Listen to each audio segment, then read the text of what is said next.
Happy Friday, my people. How's it going? What's up? It is LSU Odyssey live here on a Friday.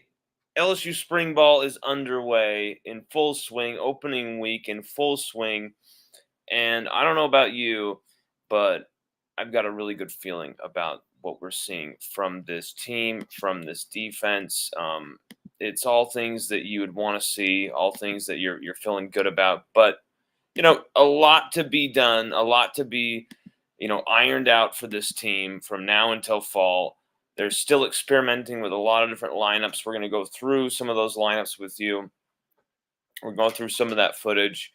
We're going to go through all of the best sources of spring ball, whether they're ours, whether they're other people's.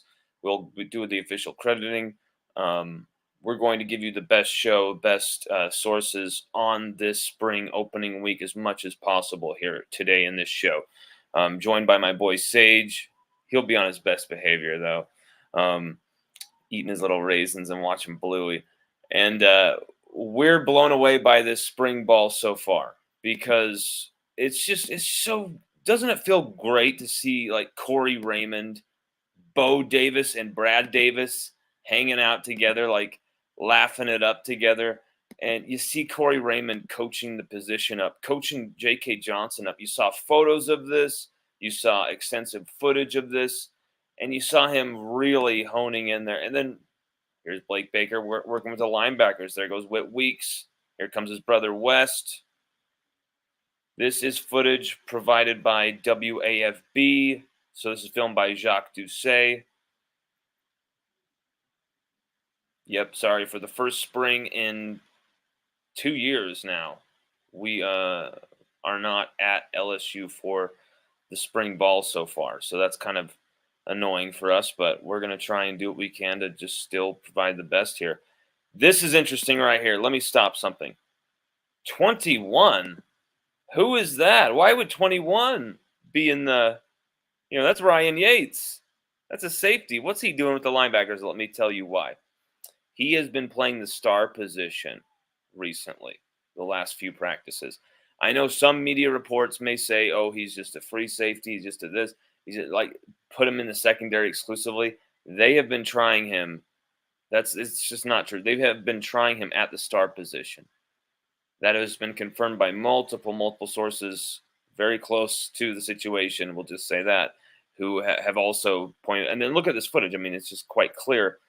And you also have seen some footage that we're also going to highlight where you see Ryan Yates making a play on a tight end. It looks like it could be Mason Taylor, could be Connor Gilbreth because of the numbers there. It looks like a high 86 or 89, something like that, 88, but it's not obviously Kamarian Pimpton out there. So it's either Connor Gilbreth or Mason Taylor, but it's a great play there from Ryan Yates. Once again, it's very interesting to see him in that position, in my opinion. And it's that star position, and they think obviously that he's big enough physically to play that role, which, I mean, he's going to be playing against the run a lot. If you're in that star position, you're going to have to be making tackles like a linebacker. But you're also going to be covering a variety of guys, slot guys, tight ends. You could be able to cover them all. And here's the thing: is Ryan Yates. Look at him right now. Look at that body he's got. He's pretty thick. He's pretty physical. He looks like he's added weight in this offseason. Let's double check that. Let's make sure of that. But I love this idea. Because, one thing I'm going to preface all of this with, like going through the lineups, going through all of this, just preface all of it by just saying, remember, this is LSU's highly experienced. These are national championship winning coaches here. Bo Davis has 3. Corey Raymond has 2. These are national championship winning coaches who, they're experimenting with these lineups. This is what you do to find out who you've got. You know their versatility. Oh, well, we know he can play a little bit of nickel, but he's mostly a safety. Okay, let's put him at nickel. Let's see what he can do. That's what we're really talking about here. So don't go overboard by one report from one media source from just a 10-minute viewing period or whatever, which after all, I mean, it could be designed to make opponents think this or that is happening when really it's just we're just going to experiment. But hey, sports info, let the media in while we're doing that experiment so that the media puts that experiment out like it's actually going to be what we're going to run on defense. That's the type of gamesmanship you'll see in spring sometimes. But really, don't go overboard by just hearing one or two reports or lineups. But from obtaining some more extended footage, I can see a few things that they're trying to do here and a few things that maybe some in the media are making too big of a deal out of. You know, there's a lot of talk of, oh, LSU's defensive line. LSU's defensive line looks really worrisome. And I get the number situation is bad. And I get we've got to add bodies there. We just simply have to add bodies there. But when you look at who you actually have, defensive line wise, I know we are not putting footage up there, but Gabe Relaford, people, this dude, and I'm not trying to get too hyped up or anything. I'm trying to remain pretty even keel about each player. Like, hey, after last year, they've got to go out there and prove it to us, right? But still, a guy like Gabe Relaford, whew, I mean, just think about this. LSU go out there with a 4-2-5 star lineup, okay, to start against USC in Texas. Sorry, not Texas, Allegiant Stadium in Las Vegas. And you say, okay, Savion Jones, Parashond, Jacobian Guillory, Braden Swinson, and then you got Deshaun Womack, Gabe Relaford rotating in, Dylan Carpenter, Jackson Howard. Jackson Howard really put him up to the top of that list. He's been looking incredible and looks like a starting edge guy. He's been in the lineup as a starting edge guy as well, opposite Braden Swinson. And then you got linebacker, you got Penn, Perkins, Whitweeks, safeties. You got Jordan Gilbert, who we're just about to get into. Maybe you've got Major Burns at strong safety, but you're moving him closer to the line of scrimmage. You're not letting him get caught out in coverage. And then maybe you got Toviano. Maybe you got Ashton Stamps at the other corner. Maybe Ryan Yates is going to be a corner. Maybe Sage Ryan goes from nickel to safety. It could be all over the place. You could move Savion Jones, defensive end, to the edge if he sheds some weight. It seems like more like he's going to be gaining some weight and be moved more even inside. And you got a guy like Ahmad Brow, who he's an edge dude, outside linebacker almost, jack linebacker. And he has moved more and more inside. They're seeing what he can do inside, defensive end and defensive tackle. Crazy.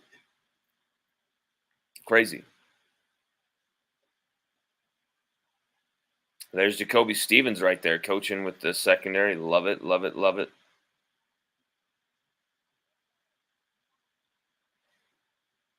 The footage is always so much better when they're practicing inside. Here's an interesting thing. Jordan Gilbert. We're going to pause this real quick and flip to Twitter real quick, because Jordan Gilbert made some plays that it's just like, okay, this is the dude who I really think you try not to get too penciled in, right? You try not to get too caught up in things, right? But I'm sorry, I kind of want to get caught up in what I see from Jordan Gilbert because it's so badass. There he is right there. This guy's flying around. This guy is all over it. And that's just the tip of the iceberg with the plays we've seen. This guy is all over the ball. Ball hawking, free safety. We already knew he was coming in with that SEC starter level pedigree, but he's back home now. He's playing with an absolute, and I usually don't like this word because I kind of hate how this word sounds. It's the only way I can say it. He's playing with an absolute attitude out there. Like, this guy, a bad vibe. This guy is going out there ready to just rock people and roll people over and making plays on the ball. He's wearing that number 14, that iconic Tyrann Mathieu freshman number 14. You know, Jordan Gilbert has a few years of eligibility, so he's obviously going to have a 1 year, 2 year type of trajectory here at LSU. So maybe, just maybe, he goes from a 14, and then maybe Will Campbell goes to the draft, and maybe, just maybe, Jordan Gilbert wears that 7 in his second year. Maybe, just maybe. Either way, very interesting to see Jordan Gilbert really flying around all over the ball, picking it up this quick. Also share this footage real quick too. Colin Hurley wearing his freshman number 16, a number he also wore as a freshman in high school, which was the year he led Trinity Christian to a state championship and had an unbelievable season. What was he, like 14 at the time? My God, like, he's already still young, just barely turned 17. There's Jalen Thomas, 91, a new addition to the defensive line room who looks really good, and somebody who I think has already responded very well to this man's coaching. Bo Davis right there. When we hired Bo Davis, I just started laughing at the fact that Bo and Brad Davis both, you know, these guys with LSU ties, and you know, Bo Davis isn't from Baton Rouge. He's not from Louisiana. He's from Mississippi, actually. But you got Bo Davis, who is a Baton Rouge native. You know, Bo Davis goes to LSU, goes to college to LSU, wins a national championship as an assistant strength and conditioning coach with Tommy Moffitt. And then you got Brad Davis, who is a Baton Rouge native, but leaves the state, wins a national championship with Oklahoma in that crazy 13-2 win over Florida State in that 2000 national championship game. The game that put Bob Stoops on the map. Basically, he didn't win another title game, or I think he lost like 4 or 5 title games after that. But he could do no wrong after that. But Brad Davis was a big part of why they won that. But it's very interesting and very cool. I'm so highly excited by what these two can do. Because here's the thing. A lot of people are bemoaning and crying about you know, oh my gosh, the defensive line. Oh my gosh, how are we gonna figure this out with the defensive line is so you know, we're so short there. How are we gonna get any depth? Where are we gonna find depth? Have we run out of time to find depth? Okay, I get it. We need bodies really to get through the season. We need 1 or 2 real top elite level players as well. I believe on the defensive line to win a national championship this season. However, do not ever count out the fact that Bo Davis is one of the most creative and insightful defensive line coaches. Not only that, like, he knows already who his guys are, but now he knows who his wait and see guys are. Now he knows who he's like, I'm going to push this guy to the absolute limit now. Or, hey, this is a guy I can lean on. This is a guy I can yell at as like an example for everybody else. This is a guy maybe I need to take under my wing a bit. You know, like Bo Davis is going to have that man management style, just like Brad Davis has. They are future head coaches. Whatever you want to say about these guys, they are grade A level football coaches. And it is so exciting as an LSU fan that Brian Kelly has been able to pull off these 2 hires. I mean, are you kidding me? I knew, like, okay, Brian Kelly's probably going to clean house when he's hired, but surely there's no way he's getting rid of Brad Davis, right? And of course he didn't. Of course he didn't get rid of Brad Davis. Why would you? And it's just very interesting to me because then you add Bo Davis. So you got these. I mean, are they related? Is this this Davis to Davis connection here is very hilarious. There's that one-handed catch, that filthy one-handed catch from Kyron Lacey right there. I mean, he's been all over the field. You've seen him making burning plays across the middle, one-handed catches, back shoulder throw, back shoulder catches, diving. He's laying it out for the ball. Already in just a few days, we've seen Kyron Lacey show out in a big time way. And you can tell that LSU are making a point to highlight him, to encourage him, to back him, to push him to the front and say, this is going to be the guy. I mean, look at that right there. A towering catch over J.K. Johnson. Just imperious right there. You cannot get away from what Kyron Lacey has been doing right now. You cannot get away from it. You cannot say that, oh, this could be a fluke. This is just going to be a fluke. Maybe it will be. But until we see him live in the season, we won't know that. And right now, I think it would be disingenuous to discount what he's doing and just say he has to do it during the season. Okay, that's fine. That's fair because he's dropped passes. He's had bad moments. I get it. He also was behind Malik Neighbors, the leading receiver in not only the country, but all-time LSU history. And he was behind the national leading touchdown catcher in Brian Thomas Jr., who set plenty of LSU records within that top 10, top 5 receiving all time at LSU on the receiving list. If you're talking about, touchdowns and all sorts of stuff.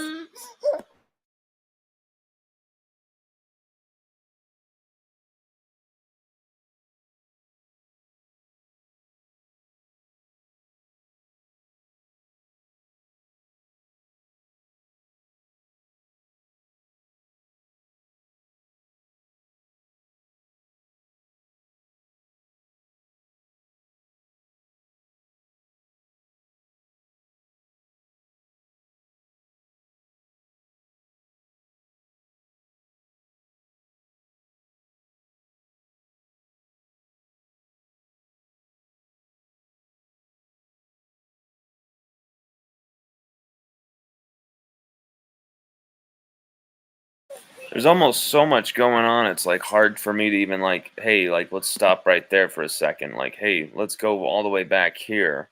You got to see Chris Hilton making some big plays.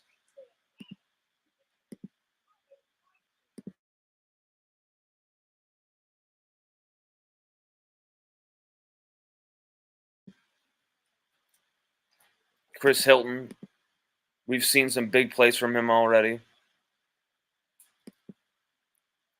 And I love that we've seen Aaron Anderson getting the ball a lot as well. You've seen Aaron Anderson burning people. You've seen Aaron Anderson making these back shoulder over the top type catches. You've seen a lot of stuff you were waiting to see from Aaron Anderson. You want to see him in pre-snap motion. You want to see him some creativity with Aaron Anderson. And if you've seen the full 11 actual, I should say all 22 actual play calls, bless you, buddy, of what they're calling with Aaron Anderson, it's very inspiring for someone who wants to see Anderson succeed and wants to see Anderson utilized as a major part of this offense, because I think it would elevate this LSU offense even further, give it that extra juice. Because I love what we're seeing from Aaron Anderson. And here we go. We got some safety action. We got Jordan Allen. There's Sage Ryan. So there's proof. You've got Sage Ryan working with the safeties. So you've got Sage Ryan working with the safeties and the nickels. That's something we've been able to prove. So if someone just tells you, no, he's just working with the nickels, No, he's just working with the safeties. They're just an idiot, and they're just trying to be a know-it-all. The reason you're hearing so many conflicting things is because they're doing it all. They want to see where guys fit best in the right combinations. This is what we should have been doing last year and the year before with Matt House, but we weren't.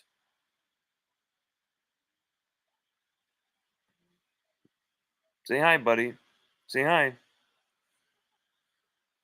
He's like, what is this crap? Mwah. Yeah, see that football field, buddy? All right, buddy. You done your cameo. You should run along now. He's like, no, now I want to be on this thing. This thing looks too interesting. Hey, bye.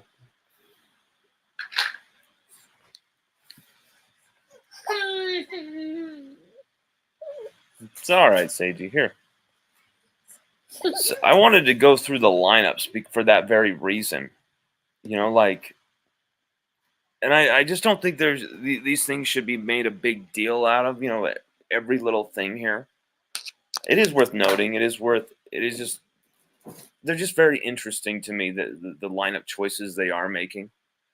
And this is just from a few media sessions, a few pieces of footage we have been able to collect and cobble together from a variety of sources, not just, guys who already have their established YouTube channels, fellow media members, but some off the record sources. We'll put that. We'll just say that. But you've got left tackle Will Campbell. Okay. Let's put this on the screen. We'll put this on the screen, our notes from our footage, because we get this dump of footage and then we just kind of like take notes along with it. So let's share that tab instead so that everybody can kind of see what we've got here. Okay. So we got Will Campbell backed by Tyree Adams at left tackle. Okay. Garrett Dellinger, Kyrie Lee, and Paul Mubanga, question mark, because I think I'm pretty sure that was Mubanga who was heavily rotating there at left guard. At center, DJ Chester, Joe Cryer, and then Cohen Eccles. So you got two freshmen there backing up DJ Chester, who I'm not sure, is DJ Chester a redshirt freshman? Or let's see. I got him. Yeah, right here. Yep, redshirt freshman. I knew he didn't play too many games, but it was like, I know he had some big moments there. Mizzou comes to mind, but how many games did he play? He still kept that eligibility. So redshirt freshman for DJ Chester. So you got a redshirt freshman who looked really good. And really throughout every snap I've seen from Chester, and we'll put it this way as well, from Cryer and Eccles, I don't think I saw a bad snap, like an errant snap. I really didn't. I've got to be honest. There wasn't a single one, and I was looking for it on that second, third viewing, going through the footage.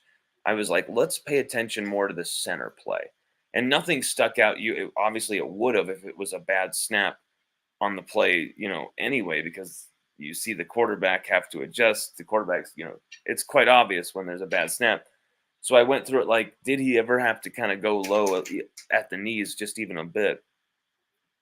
Maybe one or two of him having to just kind of like crouch a little bit, Nussmeier or AJ Swan. Other than that, they looked really good at center, really smooth. Right guard Miles Frazier returning. I love what we've seen from him. He went through a period of time where he was so criticized, where he was demonized a lot. And instead, he has just completely pulled it together in such an incredible way. Right on the cusp of being an all SEC performer from last season. One of the most underrated parts of that 2023 LSU offensive line success was Miles Frazier.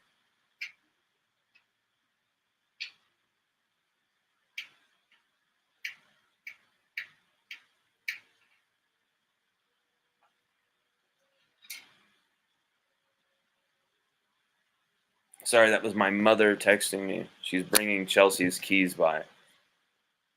So you all might get to meet my mom. Crazy, huh? Miles Frazier, and then Ethan Callaway backed him. Ethan Callaway. I shouldn't just put Callaway. And Ethan Callaway. Ethan Callaway backing him up. And you know what? I only saw a few reps from Ethan Callaway, but he looks physical. He looks imposing. He looks brutish. He looks brilliant. Way too early. Way too early.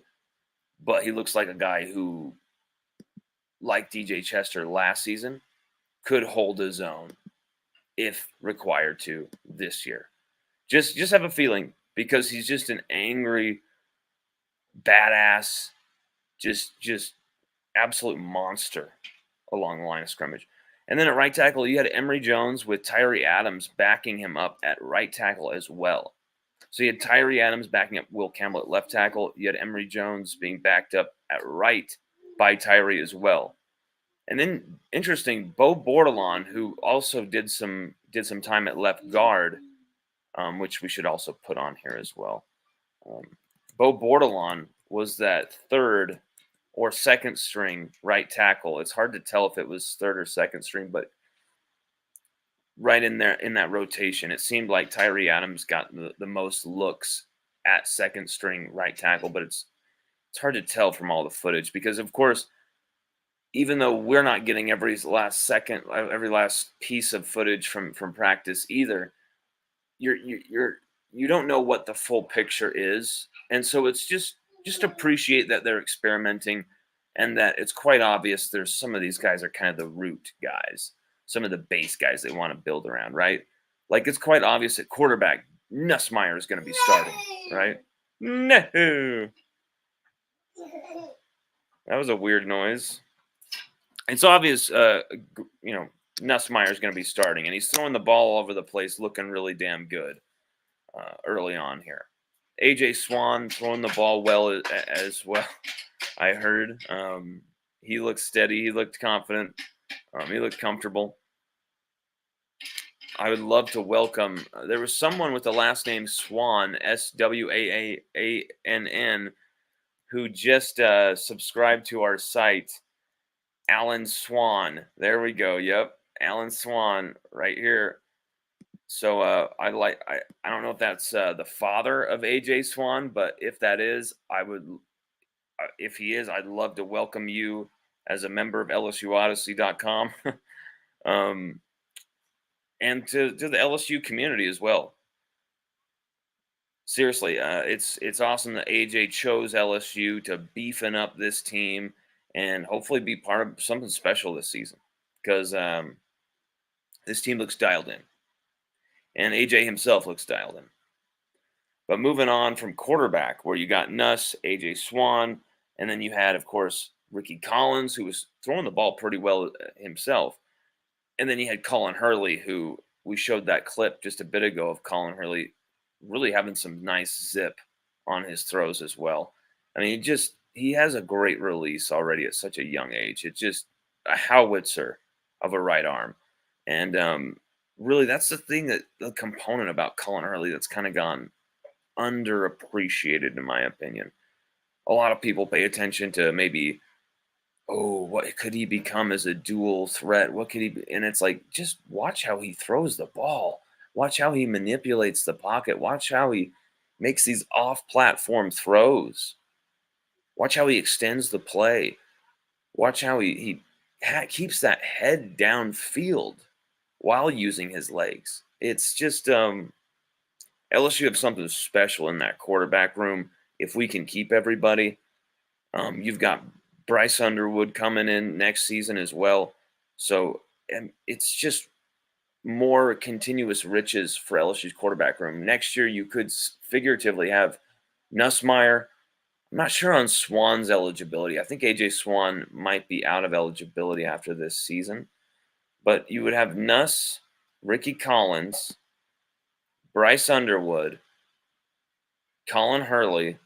Oh no, AJ Swan is only a junior, so you could also have AJ Swan as well in that quarterback room, and Bryce Underwood. That's a freakish quarterback lineage that we've got going here. Freakish quarterback lineage. I love it. This is what LSU football should have been about throughout the 90s, throughout the 2000s. We should have never had a season with a bad quarterback. Louisiana, like, generates enough Hall of Fame great NFL quarterbacks by itself as a state. But LSU should have always been a quarterback destination for great quarterbacks across the country. And now you're seeing that come to fruition because of guys like Joe Sloan, because of guys like Jaden Daniels and what they were able to do, because of guys like Joe Burrow. So now you're seeing a guy like Garrett Nussmeier, AJ Swan transfers here. He sees that. It's attractive to him. With this quarterback competition, I mean, a lot of people pencil in Nussmeier. I understand that because Nuss is looking like a freak right now. He just put up 400 yards basically in a bowl game, 395, 3 touchdowns, and led a comeback win. And it was the way he threw the ball, the way he commanded the team that made it. You just like this is his team, right? And you see him walking out there, you see him doing the fist bumps, you see him looking all badass top G. You know, this is his football team, right? And I get that, and I believe that as well. I also feel that there's something interesting brewing with AJ Swan, where that guy could potentially do something big time here at LSU. Maybe Garrett goes to the NFL after this season. You never know. And then it's AJ Swan's year next year. Look at how pissed we're about to talk about the running back. So it's perfect for us to watch Frank Wilson looking just pissed right there. Look at that face. Look, he's just that jawline. I love it. Will Campbell rocking the number 7 because he can. Damn it. Screw the NCAA. And there's Major Burns.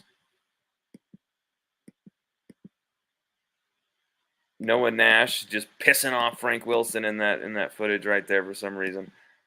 There's Harold. I believe that's footage of Harold. Yep. Here's Ricky Collins. I believe is that the new analyst hire, quarterback analyst hire. Here is a play I wanted to highlight earlier. We were talking about earlier with Ryan Yates. I think that's Connor Gilbreth. Look at Ryan Yates. I don't think he's draped around him. Ooh. That might be a close call. But that's fantastic coverage by Ryan Yates right there. And no wonder they're playing him in the star position. He can look at that. Ryan Yates can physically match up against one of the biggest blocking tight ends on this team. Look at that. Ryan Yates is all over him, and I mean that in a good way. Mason Taylor looking just dialed in already. Number 11. Is that Jelani Watkins? Let me make sure of that on the roster here. Or no, it's Xavier Thomas. What am I thinking? Jelani Watkins is probably not even on campus yet.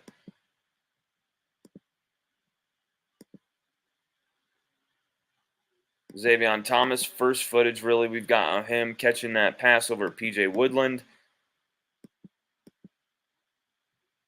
Caleb Jackson.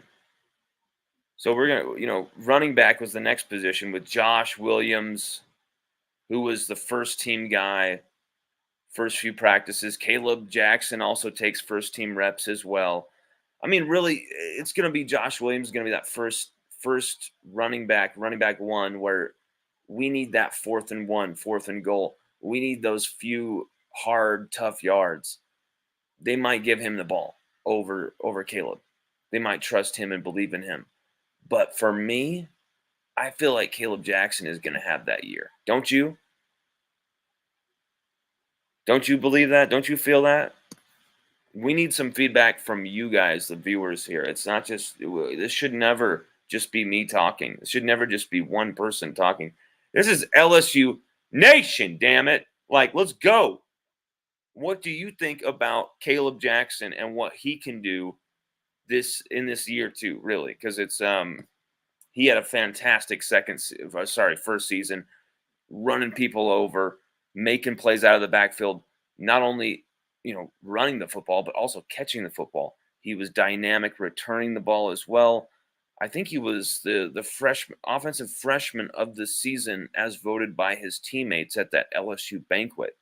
So this is a dude who I feel, let's be honest here. He's coming back. He's bigger, he's stronger, he's more physical. How could he get worse? How could he get worse from what we saw last year? He's an absolute machine, Caleb Jackson. And I have high expectations for him this year. And I expect, really, with our commitment to the run game, we're going to have Nuss even going under center, which we haven't seen at LSU for years, going on like 5 years now. We haven't seen really us going under center for maybe one or two plays in that whole time, maybe even 6 years. It's been a long time. We're going to have plays under center, toss plays. We're actually going to have I formation stuff. It's not going to be all zone read, this and that. It's going to be some stuff that's going to favor a guy like Caleb Jackson. I just hope they don't just keep running it up the gut. And I hoped this offensive line, who are the best pass blocking offensive line in the country, I hope they rise to that level and improve on the running game. And I believe they will. We just didn't have enough chances to see that with the Jaden Daniels run offense. Like, let's be real. You can't. LSU sucked at running the football the last few years. It was just Jaden Daniels. Well, when you have a guy like Jaden Daniels, you really don't have to run the ball like the traditional way. You know what I'm saying? And so that kind of gets lost. And sometimes habits are formed. You're not in that rhythm of running the football. You don't really need to run the football because you've got Malik and Brian who can just get you that 4th and 2. Just bullet them a quick screen. They got you 3 yards automatically. Like, even with 2 guys on them, even with 2 guys like wrapped around them, they're gonna get converted. With an offense like that, it's obvious why we became what we became and why it was so successful. But it was also because it's predicated on Jaden Daniels' legs. Now it's going to be a different offense, but still it's going to be rooted in the same type of pedal to the metal, foot to the throat, aggressive mentality, spread out mentality. Make that defense cover every fucking blade of grass. You will see that from this offense. But you're going to see more pro-style elements, more running elements as well. There will be a significant commitment to the running game, not only to because we have the running backs that should be able to do it. Specifically, if you get Trey Holly back, you've got a really strong trident right there. And now you've got 5,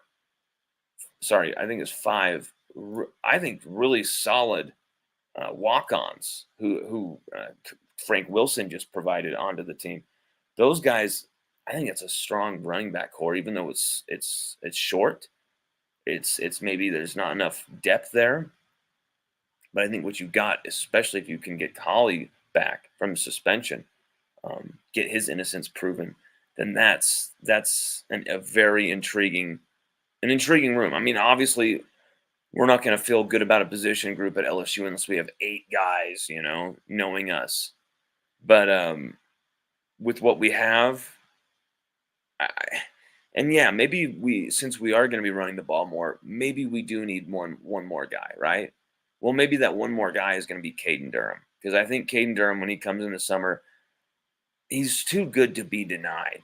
And so he's going to get the ball. He's going to push for reps. He's going to push other guys. So that's going to improve the room even more as well. And so running back, I've got a good feeling about it. There are some questions, especially if we get a few injuries. Cole Adams, our question from Cole Adams. What's up, brother? King Cole, my man, King Cole.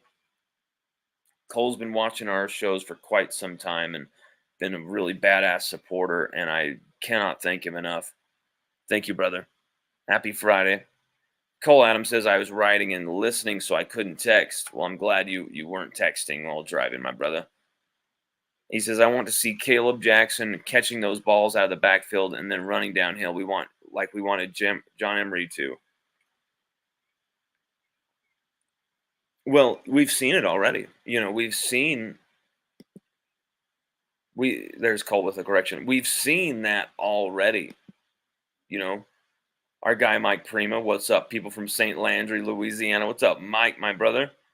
We've already seen Caleb catching the ball in the backfield, running downhill. We've already seen those elements, and that means that Joe Sloan, Cortez Hankton, Brian Kelly, all of them who run the offense, that means that they understand that Caleb Jackson can be that dual threat guy. So it would be a crime. It would be a sin. It would be a plague. It would be a criminal act not to deploy Caleb Jackson in a myriad of fashions. I want to hear more of your comments. I want to hear more of your opinions. Give it to me, baby. Come on. Feed me, baby. Feed me your comments. My son's looking at me like, what the hell are you doing? I don't know, buddy. I don't know. It's very interesting, though, because LSU, once again, look at this, though. Another play from Jair Brown. We wanted to get into this. Pick six, boom. Another play from Jordan Gilbert there. Was that the same one? See, Toviano's beaten on a few of these deep plays by Kyron Lacey. And to me, it's like, okay, that's fine. He's going to get beaten here. He's going to get beaten here a few times, Toviano. What I want to see is Toviano get better, and I think that's what you're seeing from Corey Raymond is like, we're going to put him in the fire, and we're going to match him up against Lacey, and it's going to make him better. Same thing with Stamps. They're ballers. They're gamers. Outside of Zion Alexander, when Stamps were in the game, that was when LSU were the best at cornerback all season. You know it. I know it. Stamps didn't allow a single catch in his first 9 targets that went his way. 2 pass breakups during that time. Yes, he was picked on for some touchdowns and some big plays later on in the season. As expected.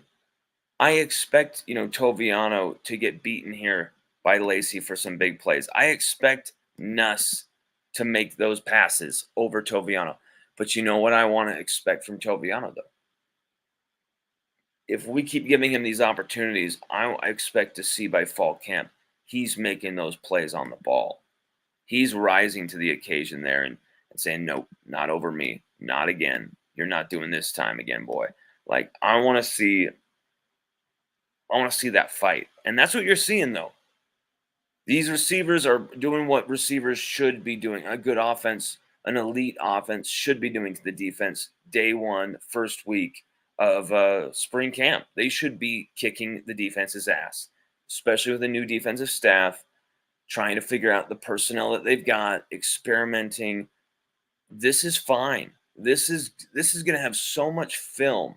There's going to be so much valuable film from this. And we've got the right guys watching it, the right guys interpreting it for the rest of this season.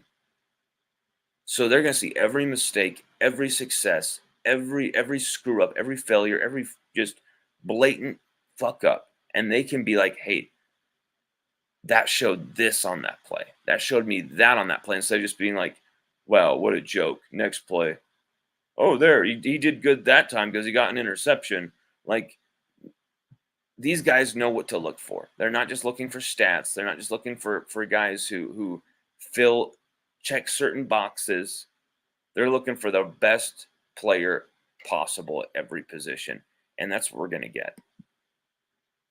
Look at that right there. Mac Markway with a touchdown. Look at that.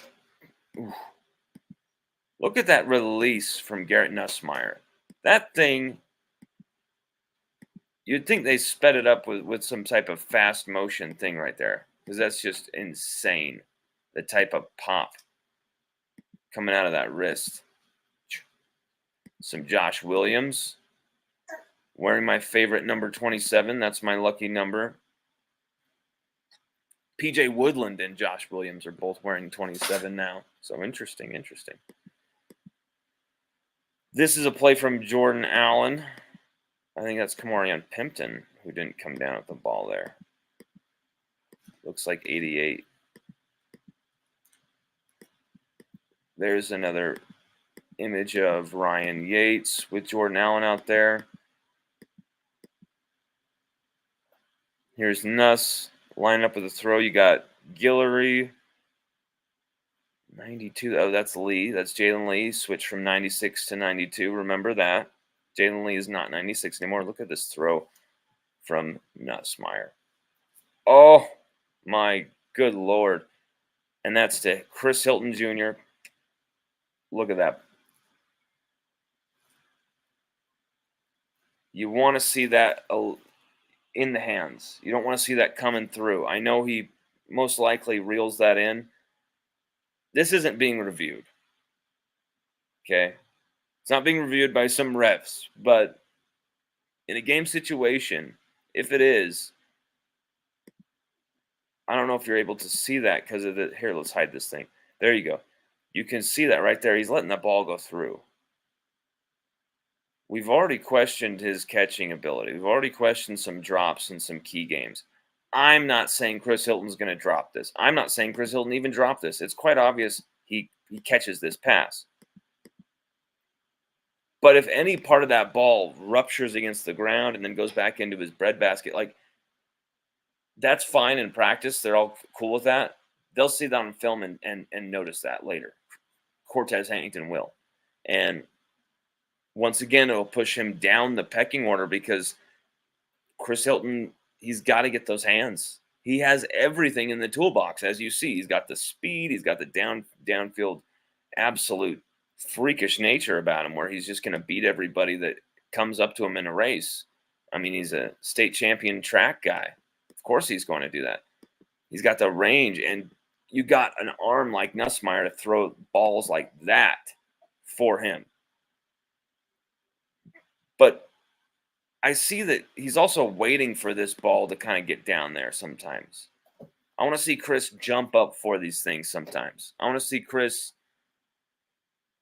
go and attack the ball. I don't know what I'm trying to say.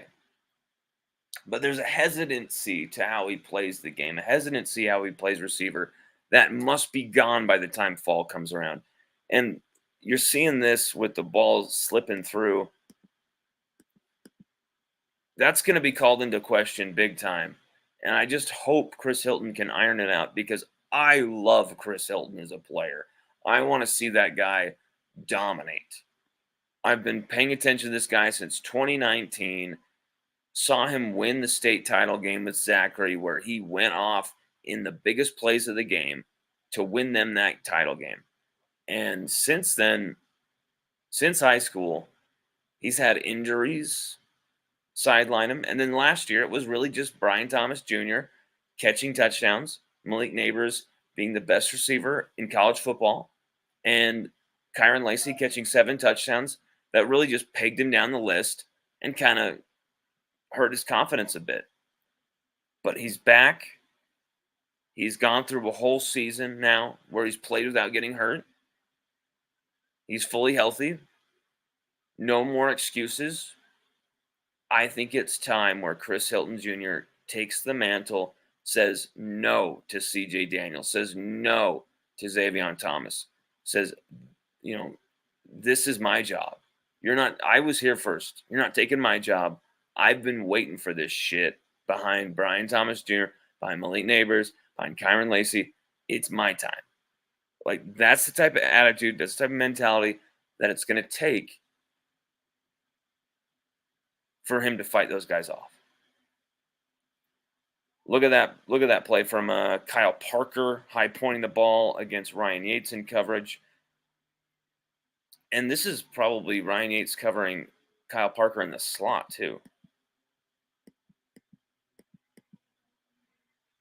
See, another one over Toviano. Another high-pointed ball right over Toviano by Lacey. And that's the thing. Toviano's going to suffer a bit here. And that's fine. I think that's going to make him better. But look at that. He defends that ball well. Obviously not this one, but look how well he defends this ball. This ball is up in the air forever. And look where the hand's is. Look where the hand is. He gets the hand in between the arms. If Toviano can just get up about 3 more inches, 4 more inches, he's able to dislodge that ball maybe. But he's just a bit late getting there. He's going to get better from this. I'm telling you. Watching Lacey go around like that and parade around, it's going to get to him. And it's going to force him to get better. Here's first looks at Blake Baker, LSU defensive coordinator. This is back to WAFB footage from our guy Jacques Doucet. There's Sage Ryan.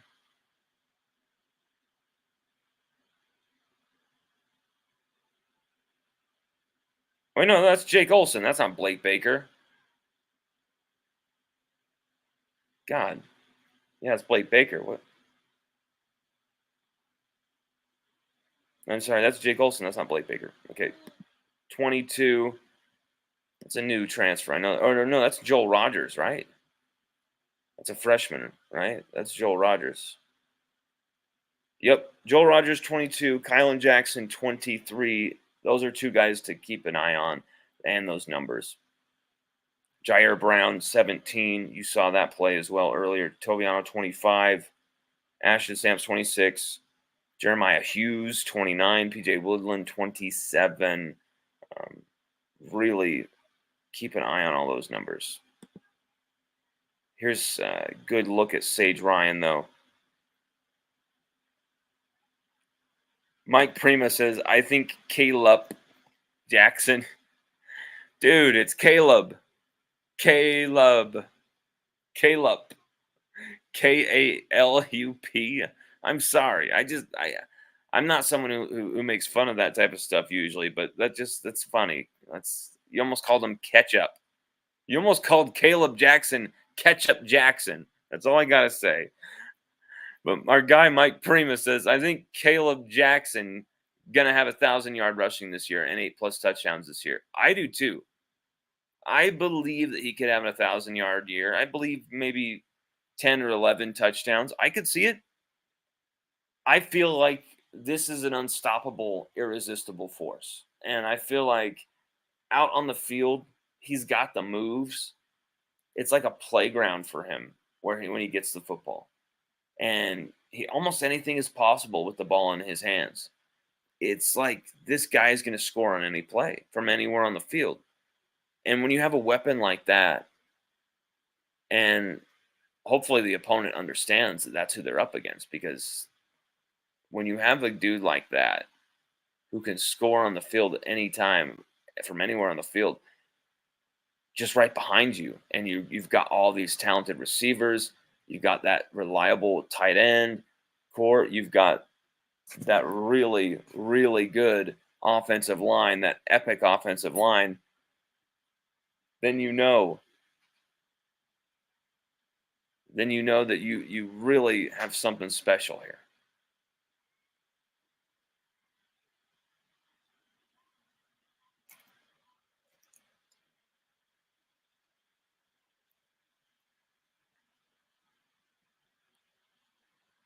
Because you've just got so many weapons. You've just got so many weapons at your disposal. Cole Adams says, I'd like to see Caden returning kickoffs this year. That's 5'9" Lightning. Talking about Caden Durham. C-A-D-E-N, Caden Durham. I know these guys, Caden, Caleb, Kalen, Jalen. I mean, so many of the names sound almost the same in a way at some point. Like some of the names that people name their kids in 2023, 2024, the last, 20 years even. Jaden, that's my niece, and now it's become a male name. It's just kind of strange. It's all over the place with names. And it's hard to get them straight sometimes. I get that. When I was first getting into writing, covering LSU, I already remembered all the names as a fan, I thought.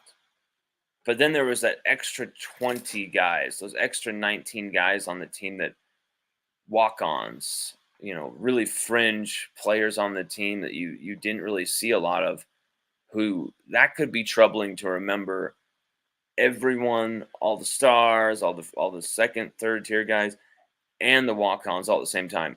Once I got into covering the game, I realized that really those walk-ons, at the end of the day, at times can be just as important as those superstar players. Not just saying that in a mathematical numerical sense, or I'm talking about a heart sense. I'm talking about at LSU.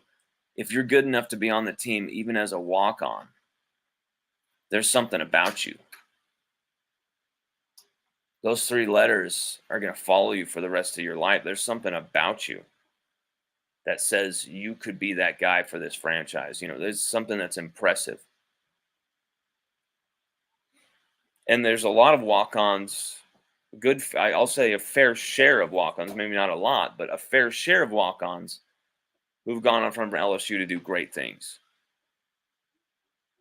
And there's a fair share of walk-ons at LSU who have done epic things at LSU. Josh Williams is just the latest in a line of guys who've gone from walk-on to having their scholarship.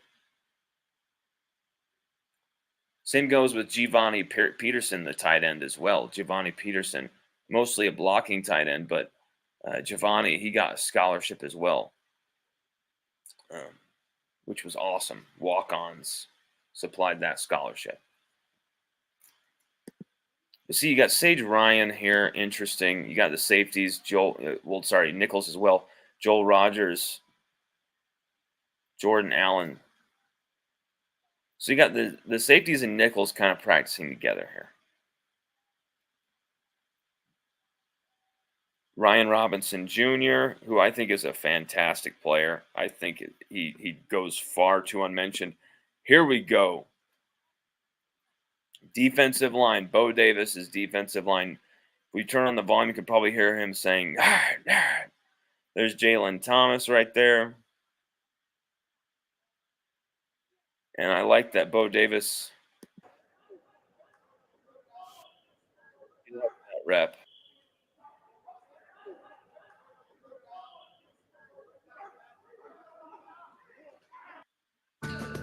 LegalZoom makes it.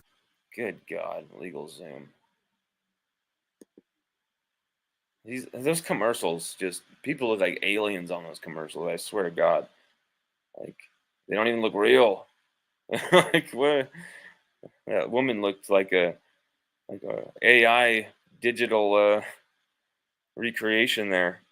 Here's what is exciting. Look at Jackson Howard. I mean, I've stood next to this young man. I've had conversations with this young man. He is as big as you think, and he's even bigger than he was before. I mean, he was just a freshman when I met him. Now look at how just thick he is to go with the height. He's huge. He's huge. The length is incredible. Kevin Peoples coaching him up, and then you got Gabe Relaford working with the edges. See, that's another thing that I wanted to point out about the roster as well. When we go back to this roster list, you can see it. There's a slash next to that. That's because those are the options. Those are the different options that were there at those positions. Like, for instance, receiver, you got Lacey and Hilton Jr., who were the two main guys out there. But C.J. Daniels would mostly be in the slot. Aaron Anderson, Xavier Thomas would be worked in and out of the slot. Kyle Parker and Shelton Sampson got some time, but little bit. Tight ends, Mason Taylor with Mac Markway getting the second most reps, then Kamorian Pimpton. DT, you had Jacobian Guillory with Jalen Lee, and then Sean Washington, and then Ahmad Brow. That's kind of how it went as far as playing time. DE, you had Savion Jones, Gabe Relaford there, and Ahmad Brow also there. So you had Ahmad Brow at DT and DE. You had at defensive end the other side, Paris Shand, Deshaun Womack got some reps there, and Ahmad Brow. So both of those guys got reps at defensive end. At edge, you just saw Jackson Howard. Deshaun Womack also got reps at edge as well.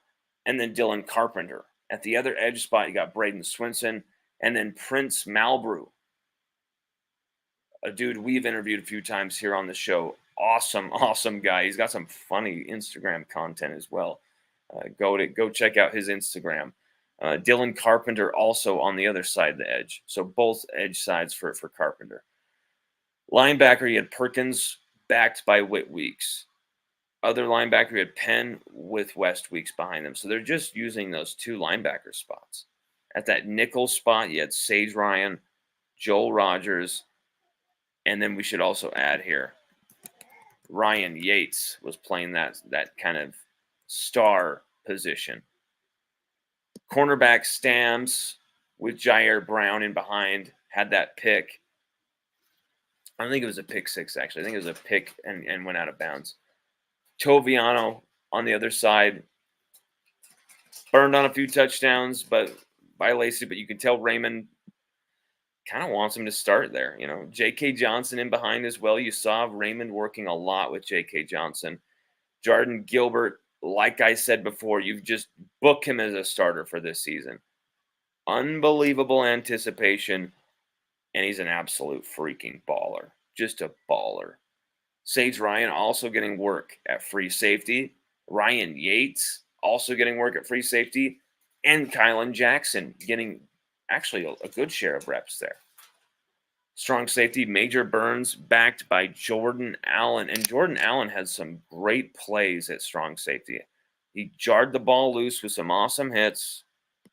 He was just playing really, really in-your-face football.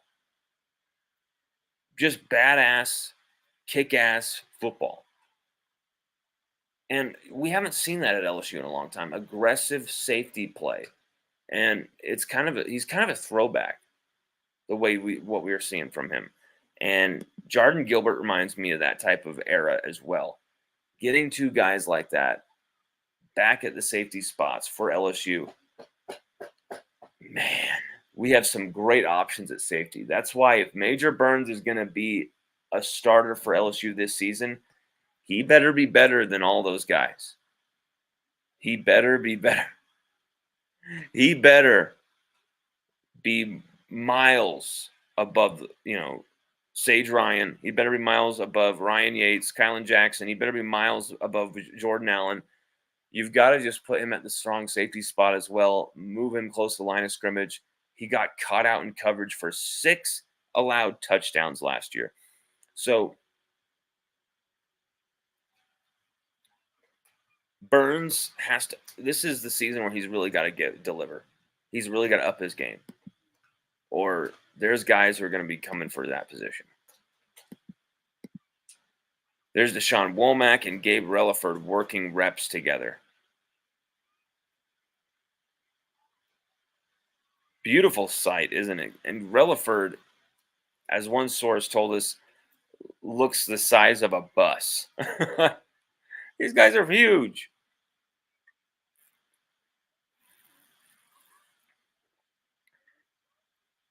Bo Davis.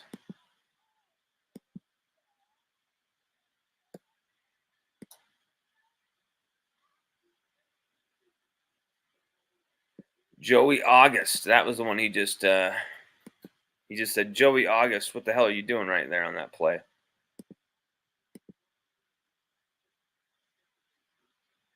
New addition to the defensive line.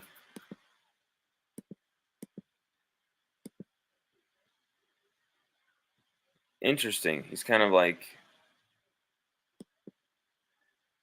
showing him the technique there. 95. Sean Washington. First looks at Sean Washington here. He got work at DT. He seems really tentative. Bo Davis is going to have to work with this guy. Like, Schoen could be fantastic. Bo Davis is going to have to really work with him.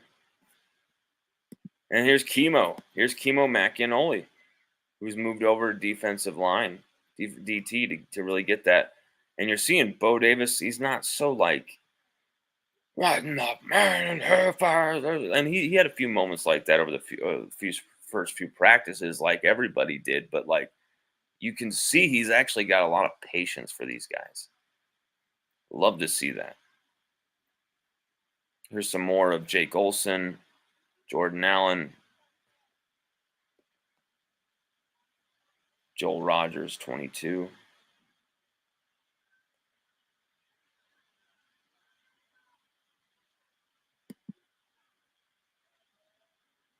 And that is, I believe, Ahmad Brow, right? 93. Yep. That's the freshman, Ahmad Brow. And, I mean, you could use him at a few different spots. You could use him at DE. You could use him possibly at defensive tackle. We'll see there. Maybe. I don't know about that. I think that's maybe a bit too far. But you can also, on the edge is the most likely spot. He's got that big, solid size to him. I love how Peoples is showing that. See at Peoples.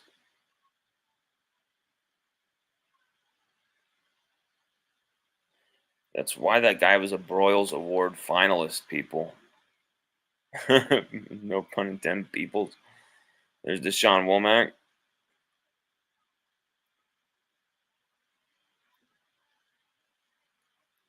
There's Guillory right there, the rep.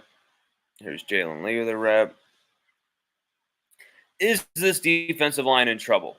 Well, look at how many bodies we've got right there. 3, 6, 3, 6, 7, 8. My God, that guys, I don't care if all 4 of those guys were like the greatest players in history. That's not enough. That's not enough. like you need more than 8 defensive linemen. And I understand that we're going to get creative. I understand we're going to get smart with maybe moving this guy from edge to defensive end, and maybe going from this guy from defensive end to defensive tackle. But look at what we're doing there. We're moving. We're getting gradually smaller on defensive line because we're having to make up. You know what I'm saying? We're having to make up for the missing guys. We're getting gradually smaller as we go.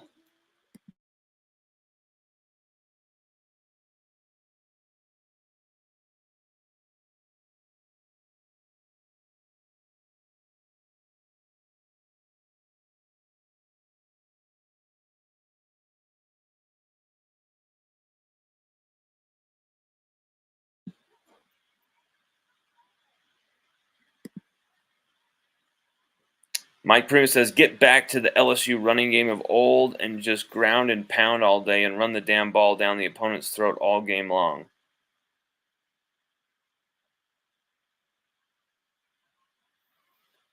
Why? Like why? Why would you just want to run the ball every play so we can lose games? Like, hey, we know they're going to run the ball. We don't care. It's 4th and 10. We're running a power ISO. Like, what? Come on, Mike. What are you talking about? I've got to call you out on it, my guy. I got to call you out on it. You're getting crazy. You're getting too excited. You just want to see heads roll. You want to see heads bash together, don't you? You just want to see football, huh, Mike? You want to see football so bad, you're willing to see a Les Miles offense in 2024, aren't you? You sicko, huh? You sick LSU man. You just obsessive. You just have to have LSU football so bad. You are willing to sell your soul for a Les Miles offense. I'm just kidding, my man, Mike. But no, come on. We can't be that one-dimensional on offense. Come on, man. Come on.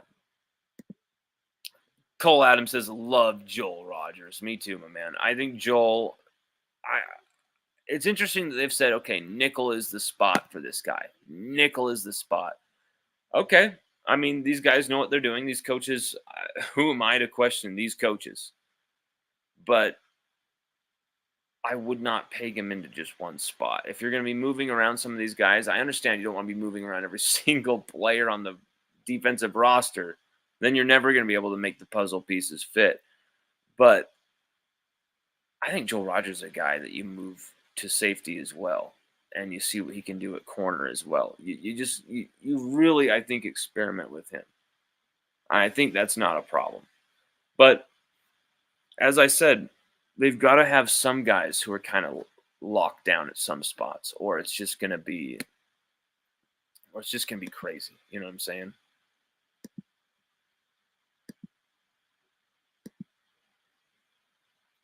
Here is very interesting footage of Jacoby Stevens.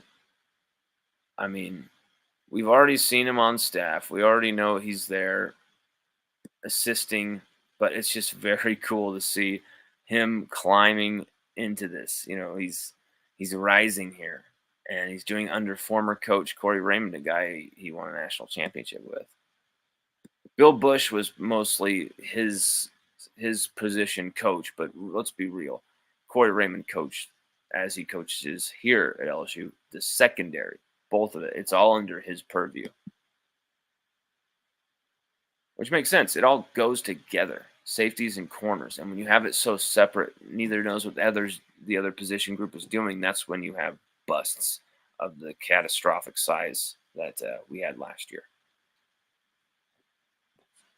What was that he was telling Jeremiah Hughes and PJ Woodland to jam, use their fists, get physical.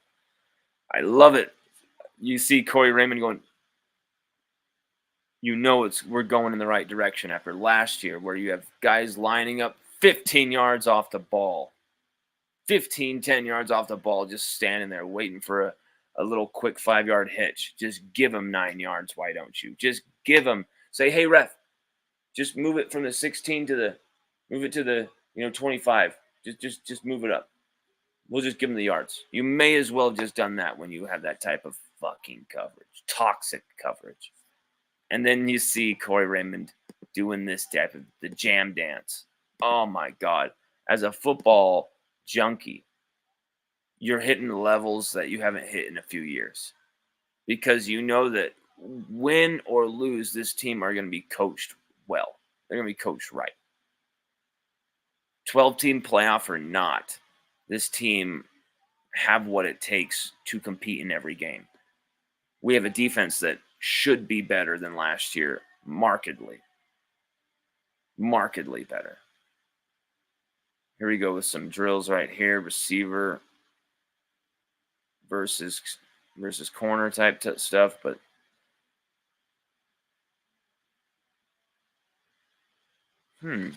look, watch and see who breaks on that ball more naturally. I like that from Stamps. I like that from Jeremiah Hughes. There's some linebackers. Whit Weeks. 48.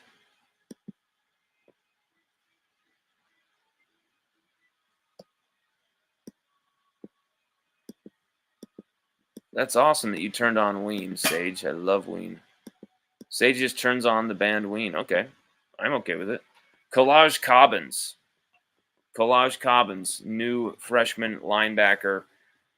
6'2", 219, true freshman out of the great state of Louisiana. Yet another homegrown, unbelievable talent that we'll see what he can do.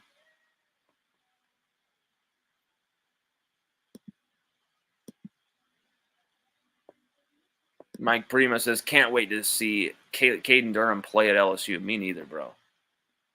So you're a running back guy, huh? Huh, Mike? Cole Adams says, I think last year we didn't dedicate practice time, Steven, to line running the ball. I'm not sure what you mean there. We didn't dedicate practice time, Steven. What? We didn't dedicate practice time, Steven, to line running the ball. I'm trying to make sense of that. Sorry, Cole. Can you type that again? I think last year we didn't dedicate practice time to. I'm not sure what you mean there. I don't think we dedicated enough practice time to tackling last year. That's a big deal to me this year. That's the first thing I'd be doing is just tackling drills.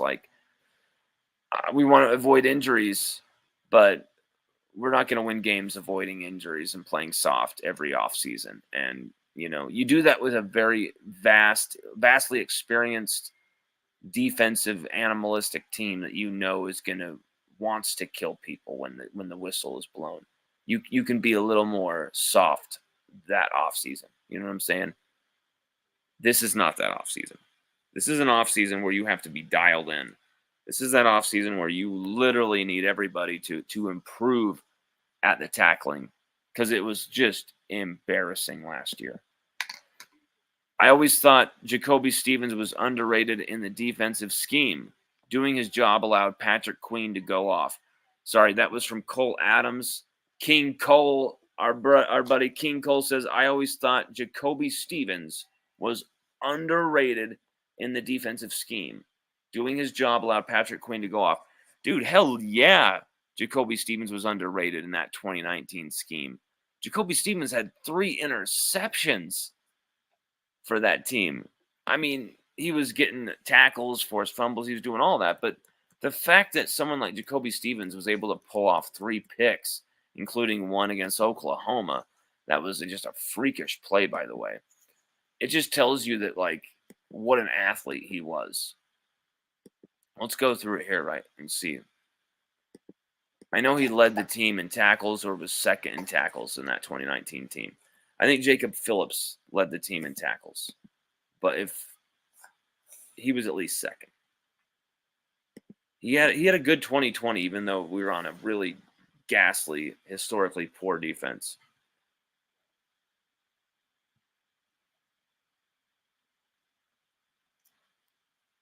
Oh, no, sorry. Jacoby Stevens did not have an interception against Oklahoma. The interception I'm thinking about was the one against, that was the one against, I believe, Mississippi State. Yeah, he had 3 interceptions, one against Vanderbilt, one against Mississippi State, one against A&M, and had 92 total tackles for this team. Good God.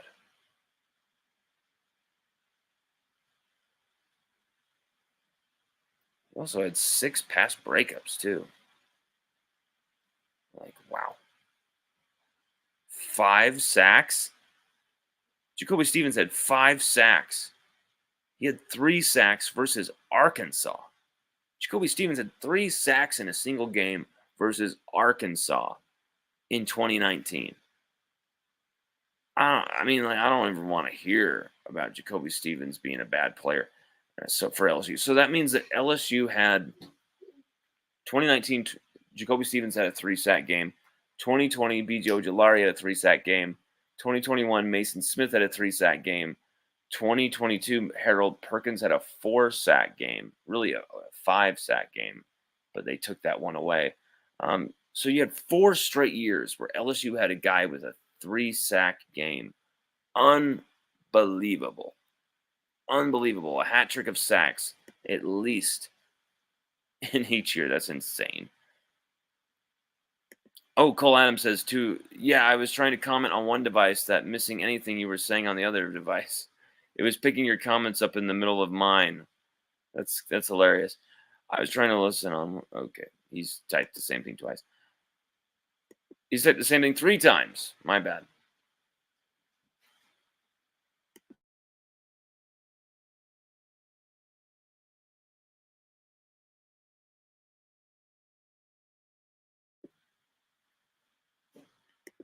Very cool to see Collage Cobbins, though, here in full action.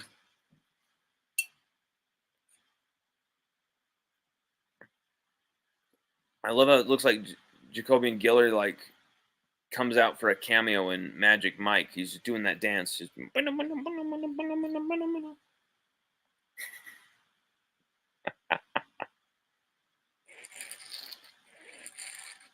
that's him picking up the bouncer on his way out of the bar. Like, ah.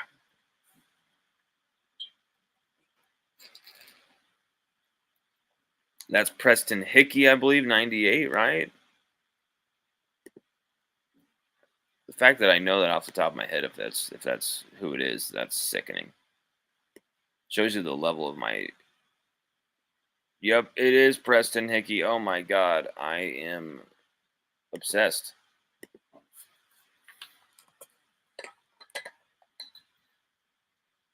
Look at that! Look at that! Bo Davis. He's like, Preston, what the hell is this shit? He wants him to explode different. He wants him to. Interesting. Every little detail.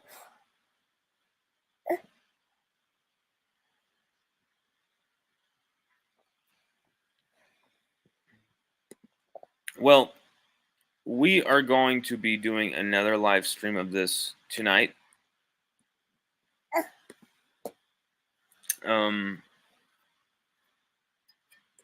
And we're going to be doing a part 2 of this live stream tonight, which is just going to continuously go through what we're talking about with the spring ball, where we literally are trying to show every angle here of so far of spring ball, and some things that in conclusion really stand out to me. I love what I see from Jordan Gilbert. I love what I see from CJ Daniels, some of these transfers. I really think Xavier Thomas in the return game, as well as a receiver, could be an interesting option, especially alternative if Aaron Anderson isn't that speed guy. If Aaron Anderson can't be that speed, that burner option, that Bayou blur out of the backfield, then we've got Xavier Thomas, who could very well be that guy as well. You've got a lot of speed that maybe goes overlooked in the receiving corps. You've got a lot of athleticism that goes overlooked in the tight end room.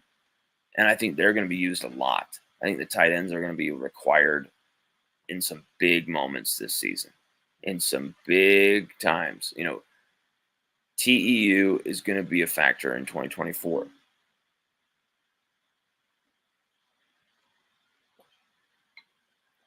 You saw Mac Markway involved in the action. You saw even like Connor Gilbreth getting targets. Okay. Connor Gilbreth is like such a blocking tight end that if he's getting targets, then you know every tight end in that room is worthy. I mean, Connor Gilbreth looked like an absolute animal in the blocking scheme, was an absolute beast, clearing people out last year. And so him in a blocking scheme, you're always going to be successful. But now you can actually have him in the game and actually have that option of throwing the football to him. So, I mean, just there's so much depth. And I'm not saying like, okay, start Connor Gilbreth. I'm saying that just when you go down the list, there's so much talent in every one of these spots. It's frightening. Tight end, I mean, we don't even have Trey'Dez Green on campus yet. And just imagine how LSU could look with him in this offense. If he can replicate what he did at the high school level, if he can do that at LSU as a freshman,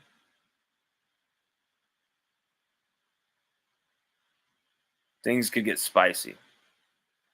Things could get very, very interesting, and we could possibly surpass what we did as a passing team and a running team last year. Because if you look at it, okay, you know we're going to run the ball more.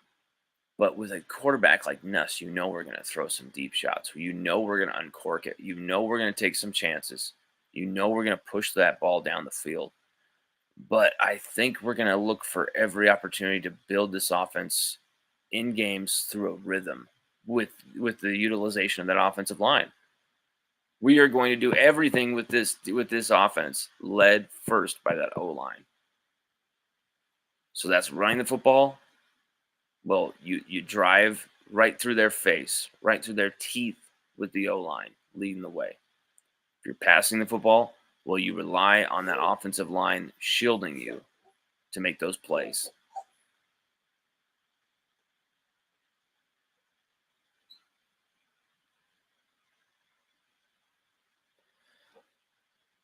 And I just this defense, it's so early to say one way or another if this defense is going to be good or bad. Or I mean, don't even think about that right now. Really, that's not even the goal. The goal is to really like see how this team is developing, how this defense is developing. Are they getting better? Are they? Do you see guys on this team elevating their game? Do you see guys on this team reaching another level? Do you see guys that like maybe last year you worried about, or guys last year that just didn't meet the grade for you? Are they making that grade now? Do you see LSU maybe where there were guys who you thought, oh crap, at this position we don't have enough talent? Are there new additions that you're comfortable with, that you're excited by? Those are the questions you need to be asking yourselves right now. At the same time, you can't none of us have been able to see or are privy to all of this footage, every single moment of practice, every single thing that's gone on. So we have to piece together the image as best as we can. What I like to do is not only watch all the footage, I talk to all the players, I talk to every coach that I talk to everyone connected to get that full picture of what went down, how it looked. And sometimes you hear different sides of different things from different people. Like one guy saying he did great, the other guy saying no, he had a bad practice. You know what I'm saying? Like these things can be very, very up to kind of the beholder of the person you're hearing it from or talking to. So keep that in mind, of favoritism, of people kind of having some, oh, this is my guy, so I'm going to always rep him. I'm always going to love him, even if he had a bad play. We are going to maybe make a few people who think, we're fully on their team, that we're, maybe they're going to be surprised by the fact that we are capable of criticizing sometimes. Well, we're on it. We're on everybody on LSU's team. Okay. That's one thing I'm going to tell you. We're on everyone's team, every Tigers team here. We want every Tiger to succeed. We're not going to sugarcoat things, though. We're going to tell it like we see it. But, we're also going to, we're never going to criticize in a way that isn't constructive. And if it isn't constructive, maybe that's through a lack of awareness. But we make every effort to make sure that we keep this as constructive as possible, because we know a lot of these guys. And there's a lot of times we have to face up to them with some of the criticisms we've made. And the guys who are true ballers, they don't give a shit. And most of them don't even know about any of these criticisms unless I bring it up to them. So that should tell you that, like, hey, where is your focus?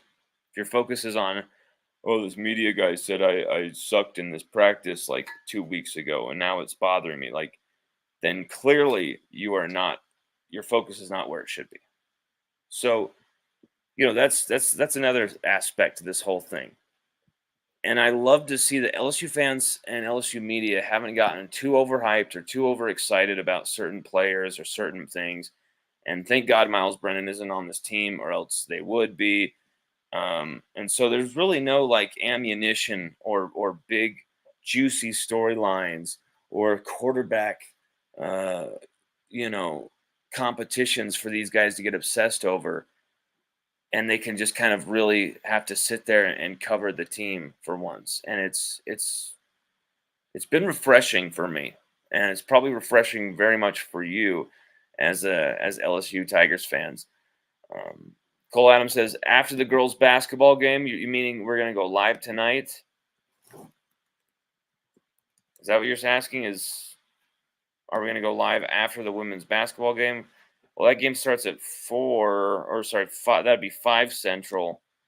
So we, I mean, we're gonna probably have to go live because Sage is gonna go to bed around 8. That's always when he goes to bed, around 7:45 to 8:30, right in that corridor.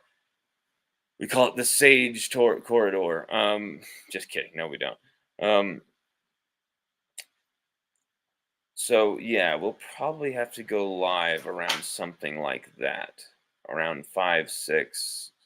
We'll kind of keep it up in there. But here's the thing: even if you don't watch the live, you can still watch the rerun of it. And we're gonna fill these up with enough awesome content where you're going to want to watch the rerun of it.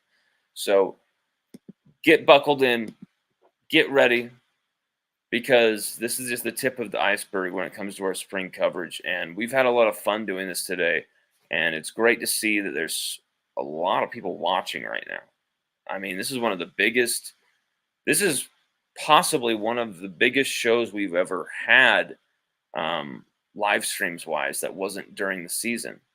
Let's take that back. There's a few times with like commitments and things like that, and some other shocking news, things like that, where maybe there was more, but this is just a lot of people right now who are watching this. I can see the numbers, not just on not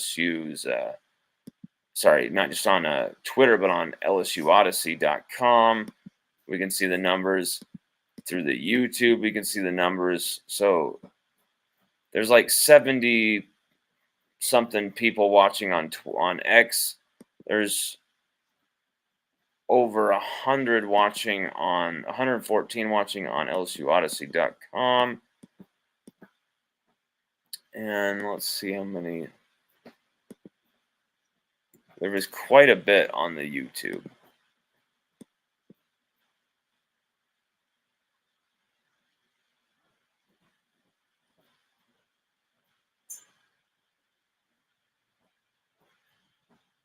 Either way, I really appreciate it. And it's because of really fans like you giving our stuff a chance. Fans like you saying, no, I'm not going to watch,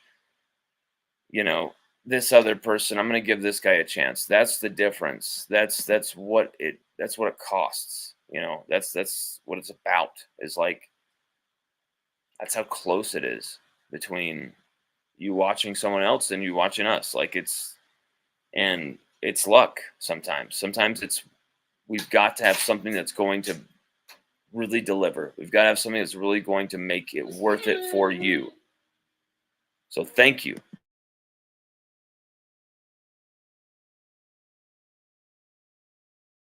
Langston, my guy. Langston, my dude.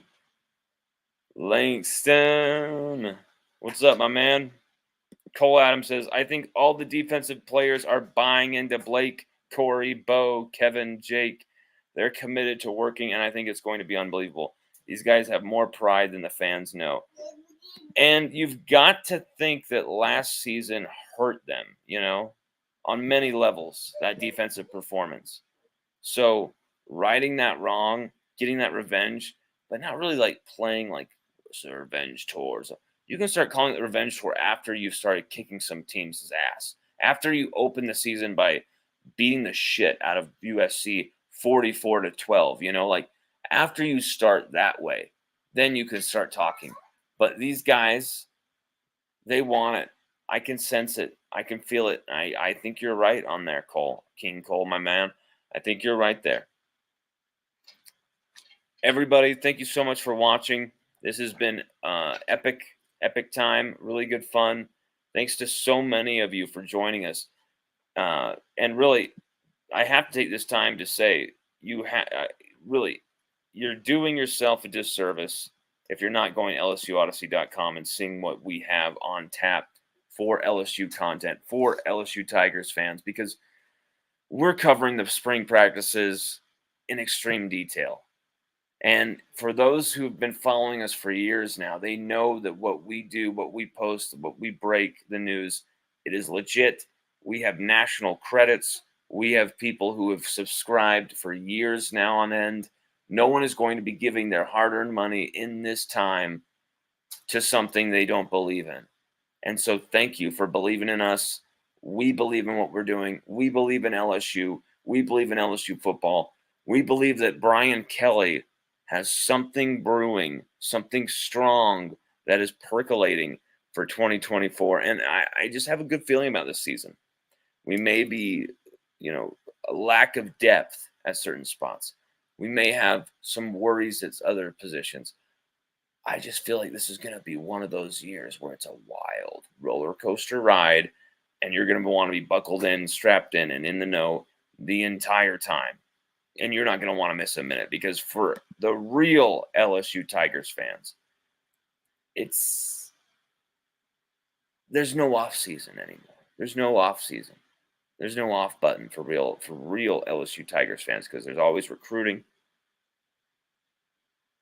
There's always a transfer portal.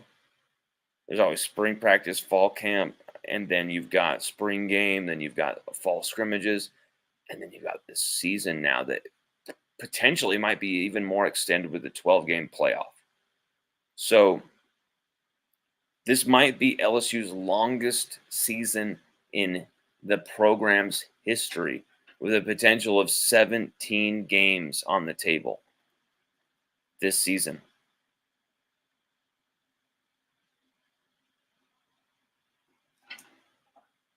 It's going to be so much fun, and I cannot wait to cover it all. I cannot wait for get back down to Louisiana. Hopefully this month. We've got a lot of things planned. We've got a lot of things set up for fall as well, though. Fall is when things are going to get explosive, but hopefully we can get down there in spring and summer before then. Everybody, thank you so much, and I really hope if you gave us a chance for the first time this time, give us a chance again. Check back into this again. I guarantee you will not regret it, especially if you're a diehard LSU fan, especially if you're an LSU fan who loves the banter, loves the discussion. We want your opinions. We want your discussion. And if any of you want to be on this show, guest hosting, guest starring with us, just ask me. When we put up the stream, put it in the comments. Lon, send me an invite code. Lon, send me an invite code. If you send me a DM as well on Twitter, Lon, send me an invite code. We will send you that code. You will be on this show visually, and we will be talking face to face. Well, online, face to face. And we'll just be treating you like you're a guest. We'll be asking you a variety of questions about how you see things at LSU. So please, if you really are interested in that, we would love to give you a platform. We would love to give our subscribers, our people, a platform. You don't see anyone else in LSU media doing that for their fans, doing that for their supporters. People saying, hey, we'll actually give you a platform, not just your comments. We'll actually have you come on the show and actually hear your voice, see your face. Where else do you see that happen? Nowhere else. That's because you guys have been good to me. I'm going to be damn good to you for life. So let's lock in here. Send me a comment that says, send me an invite code, Lon. Send me an invite code, and we will send you one, because we want you on this show. We want as many diverse voices, faces, and opinions as possible, because that just makes the show better. So if you want to join us on the show, send us a DM, get in contact with us, send us a tweet, send us a post right in here. Say, send me an invite code, even during the middle of a show. And if we don't have something intense planned, we will get you in. We will get you on, and you will be joining us live to talk LSU football. Everybody, we will see you later on tonight for the second part of this live stream. Check out LSUODYSSEY.COM, everybody. Peace.